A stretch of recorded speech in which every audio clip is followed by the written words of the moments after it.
And welcome back to the OSI Big Red Now special. The day was January 14th when Nebraska announced the hiring of new defensive coordinator Bob Diaco. And from his energetic coaching style to his new 3-4 scheme, Diaco is all about the defense. You don't play on the defense. You become a defender. And the defender is not something that is turned on and off. When you are doing this the right way, you become a defender 24 hours a day, 7 days a week, and you're going to become a defender the rest of your life. And you're going to defend your family, and you're going to defend your community, and you're going to defend the mission of the organization that you serve, and that never shuts off. So now as we dive into Diaco's defense, let's run through the position group that makes up this new 3-4 scheme. Let's start with the defensive line. Sam McEwen, who do you think will be able to provide the most pressure on opposing quarterbacks this season? I think it'll be Carlos Davis. I think he had the best camp. He is about 295, 300 pounds right now. He's still quick as a cat. He can still do the backflip. He's still very athletic for that size. I don't know that they're going to get a ton of pass rush from that defensive line because I think they're going to scheme it up a little bit with some of the linebackers. But I think Carlos Davis is going to get a few sacks. I think Freedom Akamolodun is going to get his share. He'll probably have 4 or 5, I think, this season. Nick Stoltenberg, I think, is going to be more of a press-the-pocket guy. Maybe doesn't necessarily get in there too much. Have you seen Carlos Davis' backflip in person, by the way? I have seen one in person. Now, I think he can do that quite often. But, yeah, he's and his twin brother Khalil, who I do think will play quite a bit too, is very impressive. Watch those two guys together on third down packages. Michael, anybody else on the defensive line that people need to keep an eye out for? Could have a breakout season? I was going to say Khalil Davis. I really like him.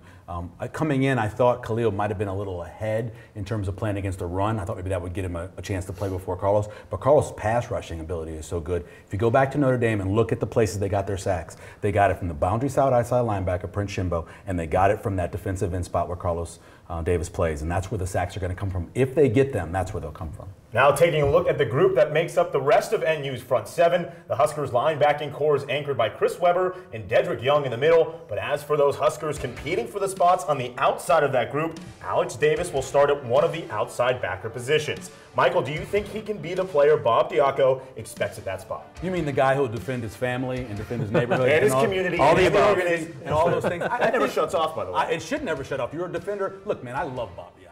If I can say that as a man, I love that guy. Love everything he says. He's a philosopher. He's a great coach. I think he'll make sure those guys do it right. I think he'll make sure it works. And if it doesn't, you just go to the next guy. That's the great thing about this 3-4 defense. The starter should have success. The backup should have success. The next guy should have success. I believe this system is designed for success with depth. And I've watched it growing up as a Saints fan. It's the only defense I know this can work if you have guys that are willing to pay the price on the defensive line and help those linebackers out. Sam, what do you like about the linebacking core this season? Well, I like the fact that they're all pretty darn big. I mean, Alex Davis is a big guy. Luke Gifford is 240.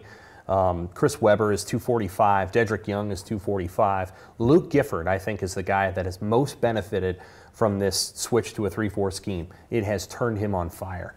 And he's really bought into Diaco's system. I think they're going to use him in a lot of fun ways.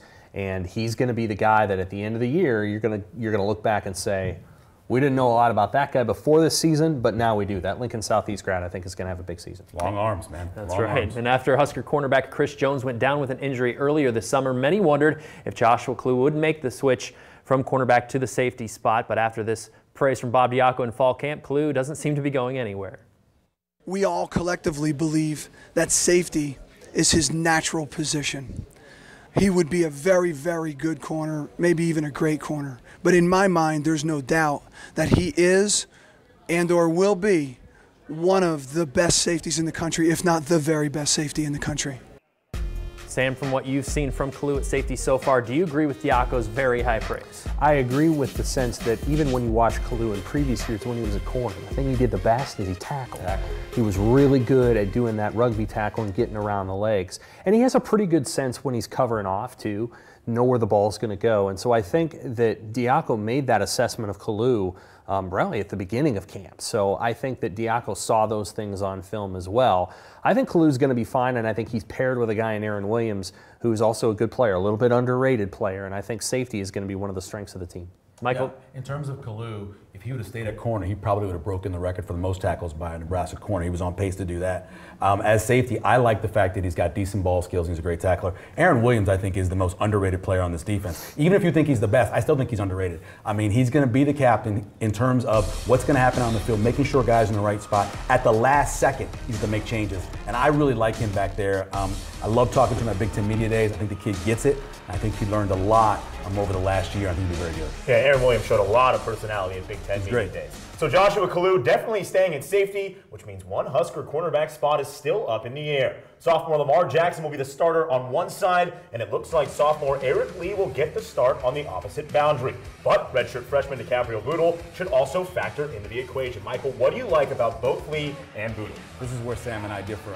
I think that Eric Lee is a nickel corner. I think he needs to play inside. I don't think he can play outside. I have not seen him this fall, but when I've had a chance to see him, he gets the ball thrown over his head as a corner, especially when he was out there on the boundary when I saw him last year. I worry about him being out there. I like Bootle's speed. I like his toughness.